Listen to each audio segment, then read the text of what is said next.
नमस्कार बाळांनो, कसे आहेत? मजेत का? आज मी तुम्हाला मेथी नमकीन बनवून दाखवणार आहे. तर हे नमकीन आहे ना, खायला खूप भारी लागते. संध्याकाळी तुम्ही यांना चहा सोबत खाऊ शकतात किंवा अशी आधी मध्ये भूक लागली ना तरी खाऊ शकतात. आणि नमकीन बनवून 1 महिना जरी म्हणलं ना तरी डब्यामध्ये भरून ठेवू शकतात. आणि हे बिलकुल खराब होत नाही, तेवढेच कुरकुरीत राहते. चला मग आता मी ती नमकीन बनवायला सुरुवात करूया. 2 फुलपात्रे मी मैदा घेतलाय. ह्या वाटीत मी अर्धी वाटी कसुरी मेथी घेतली आणि ह्या वाटीत 1 चमचा रवा घेतलाय. ह्या वाटीत 2 चमचे पांढरे तीळ घेतलेत. ह्या वाटीत 2 चमचे कॉर्नफ्लॉवर घेतलंय आणि अर्धा चमचा पिठी साखर घेतली. ह्या ताटलीत मी काही मसाले घेतले, दाखवते तुम्हाला. चवीप्रमाणे इथं मीठ घेतलंय. 1 छोटा चमचा धना पावडर घेतली. छोटा चमचा जिरा पावडर घेतली. पाव छोटा चमचा काळी मिरी पावडर घेतली. अर्धा चमचा लाल मिरची पावडर घेतली. अर्धा चमचा हळद घेतली. आता मी हे 2 फुलपात्रे मैदा परत होती ते. आता याच्यात हे पांढरे तीळ घालू. आता हे बाबा याच्यात चुरगळून घालू, मग याचा छान सुगंध येतो.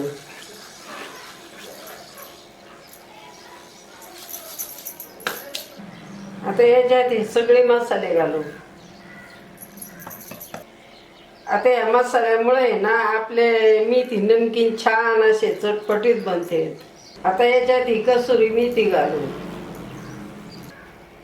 आता हिला मी हाताने अशी चुरगळून घालीते.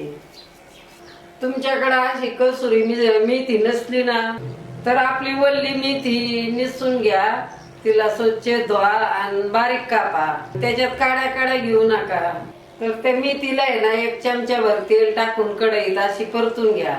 मग ती मऊ मऊ होईल आणि मग ती मेथी तुम्ही या पिठात घाला. पण त्या मेथीपेक्षा कसुरी मेथीचे नमकीन खूप भारी बनते, खायला बी खूप टेस्टी लागते.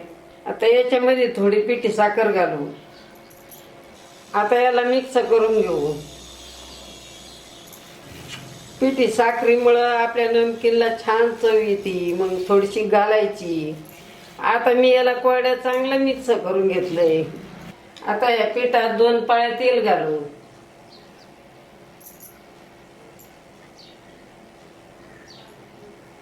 आता हे तेल पिठाला चांगलं चोळून घेऊ. आता या पिठात मी तेल घातलंय ना, ते तेलामुळे आपले नमकीन छान असे खुसखुशीत बनते. तुम्ही तेलाऐवजी 2 पळ्या तूप जरी याच्यात घातलं ना तरी चालेल. ह्या पा आपलं तेल पिठाला चांगलं लागलंय. ह्या पा याचा गोळा बनून राहिलाय, म्हणजेच आपलं मोहन बरोबर आहे. आता याच्यात थोडं थोडं पाणी घालून आपण पीठ मळून घेऊ. आणि पीठ लई घट्ट लई पातळ नाही मळायचं, मध्यम मळायचं. आपल्याला याच्या पातळ पोळ्या लाटता आल्या पाहिजेत असं मळायचं. हे आपलं पीठ मळून झालंय. मला अर्धा गल्लास पाणी लागलंय पीठ मळायला. अर्धा गल्लास पाणी गल्लास शिल्लक आहे. आता या पिठाला आपण 10 मिनिटं असंच भिजायला ठेवून मग नमकीन बनवू. आता पीठ कडक होऊ नये म्हणून याच्यावर झाकण ठेवू. आता 10 मिनिटं झालेत, आपण पिठावरलं झाकण काढून घेऊ. पहा आपलं पीठ चांगलं मुरलंय. आता याला मी परत मऊसूत करून घेते, कारण आपल्याला याच्या 4 पोळ्या लाटायच्यात. आता मी या पिठाचे 4 सारखे भाग करून घेते. पहा मी पिठाचे 4 गोळे तोडून घेतले. आता मी याचे उंडे बनवून घेते. उंडा आहे ना चांगला मळून चोळून मऊसूत बनवायचा. मग आपल्याला याची चांगली पोळी लाटता येते. ह्या पा मी परातीत 4 सारखे उंडे करून घेतलेत आणि इथं थोडा मैदा घेतलाय. आता आपण हे उंडा असा मैद्यात बुडून घेऊ. आता याला लाटून घेऊ. चला आता मी याची चपाती लाटून घेते. बाळांनो, आपल्याकडे काळा मसाला आहे, तरीची लाल मिरची पावडर आहे. आता आपण कांदा लसूण मसाला आणलाय, सोलापुरी शेंगदाण्याची चटणी आणली, माझा कांदा लसूण मसाला आहे ना काय गडबडीच्या कामाला खूप उपयोगी, पटकन घ्यायचा आणि कोणची भाजी बनवायची. ही भाजी आहे ना खूप भारी बनती. तुम्हाला हे मसाले व सोलापुरी शेंगदाण्याची चटणी घ्यायची असेल ना तर ह्या नंबरवर व्हॉट्सअप करा. तुम्हाला याच्या किमती पाहिजेत असल्या ना ह्याच नंबरच्या व्हॉट्सअपला हाय मेसेज करा. तुम्हाला याच्या किमती पण कळतील. बाळांनो, तुम्हाला माझे मसाले व सोलापुरी शेंगदाणा चटणी कशी वाटली तुम्ही आजीला नक्की नक्की सांगा. याला असा कोरडा मैदा लावला ना मग आपल्याला पोळी चांगली लाटता येते. पोळपाटाला लाटण्याला पण चिटकत नाही. चांगली अशी पातळ पोळपट भरून पोळी लाटायची. पोळी चिकटत असली ना तर अशी मधून मधून कोरडं पीठ लावायचं. ह्या पाहता मी कशी लाटते. अशाच आपल्याला 4 पण पोळ्या लाटून घ्यायच्या. आपली पोळी लाटून झाली आणि अशीच पातळ पोळी लाटायची. आता ही लाटलेली पोळी मी ताटात टाकीते. आता या राहिलेल्या बी तिन्ही पोळ्या लाटून घेते. आता आपले 4 पण पोळ्या लाटून झाल्यात. एक पोळी पळपटाव आहे आणि 3 पोळ्या ताटात आहेत. आता मी वाटीत तेल घेतलंय. आपण या पोळीला तेल लावू. तुम्ही तेलाऐवजी तूप लावलं तरी चालेल. आता या वाटीतलं कॉर्नफ्लॉवर आहे ना आपण या पोळीवर लावू. सगळ्या पोळीवर असं लावायचं. असं कॉर्नफ्लॉवर लावलं ना चौकून पोळीला तर आपल्या नमकीनला आहे ना चांगले असे पडदे सुटत आहेत. आता ही दुसरी पोळी ह्या पोळीवर पालथी घालू.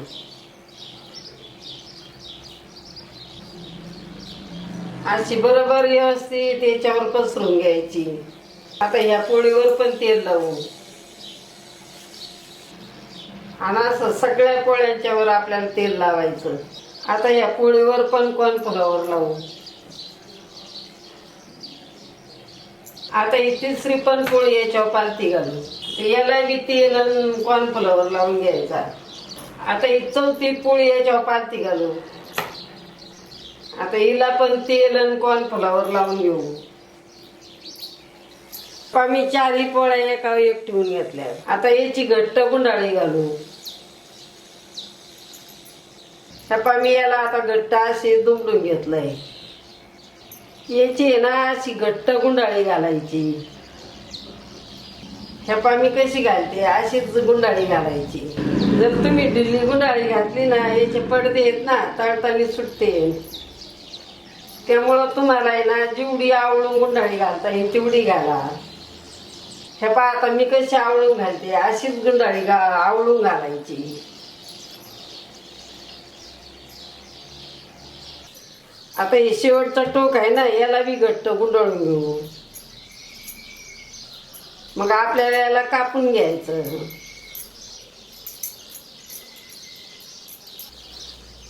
असं पोळपाटाव मागं पुढं करायचं मग घट्ट आवळल्या जाईल. आता पोळपट छोटा पडतोय ना मग याला गॅस वाट्यावर मी व्यवस्थित करून घेते. गॅस वाटा बी स्वच्छ आहे माझा धुवून घेतलेला. आता आपली किती घट्ट गुंडाळी तयार झाली. याला आता आपण कापून घेऊ. चला मी आता याला सुरीने कापून घेते. असंच कापून घ्यायचं.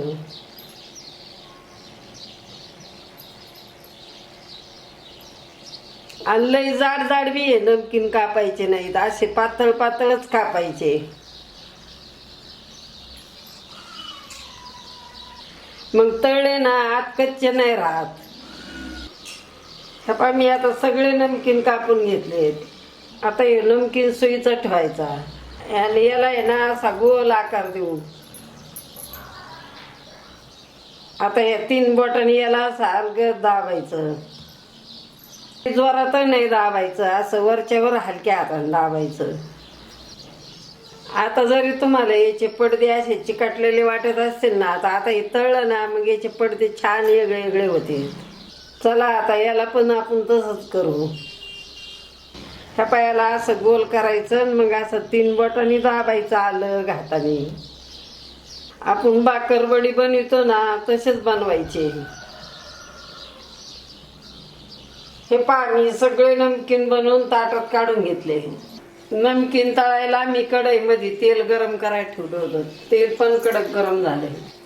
आता मी गॅस मध्यम करीते आणि मध्यम गॅसवर हे नमकीन तळून घेऊ. चला आता मी नमकीन तेलात सोडते. तेलात न मावते एवढेच सोडायचे. पहा आता सुरुवातीला तेलाचे बुडबुडे किती जोरात येऊन राहिले. आता जसे नमकीन तळते ना तसे बुडबुडे बी कमी होते. आता 1-2 मिनिटं झाले तर आपण याला पलटी करू.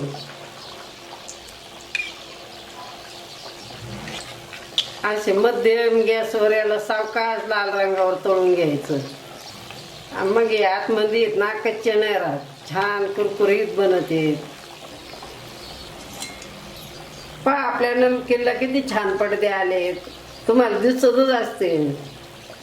आता पहा हळूहळू तेलाचे बुडबुडे पण कमी व्हायला लागलेत. याच्यावरून समजायचं आपले नमकीन तळत आलेत.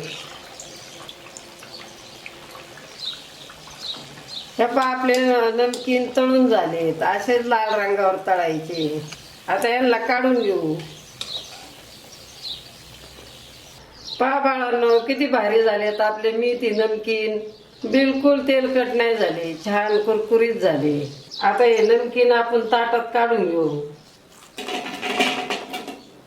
आता आवाजावरून तुम्हाला अंदाज आलाच असेल किती कुरकुरीत झाले. पहा याला किती भारी पडदे सुटलेत, मस्त लाल रंगावर तळलेत. आता हे राहिलेले पण नमकीन आपण तळून घेऊ. पहा आपले नमकीन किती कुरकुरीत झालेत. आता आपले सगळे नमकीन तळून झालेत. मग बाळांनो आवडले तुम्हाला आजीबाईचे मेथी नमकीन. आता हे नमकीन थंड झाले ना घट्ट झाकण्याच्या डब्यात भरून ठेवा. महिनाभर कुरकुरीत राहते. पाहिजे तेव्हा खायचे, खूप भारी लागते. तुम्ही कुठं परवसाला चालले 5-6 दिवस तर बरोबर नेऊ शकतात. खूपच भारी लागते. चला आता एक नमकीन तोडून दाखवते.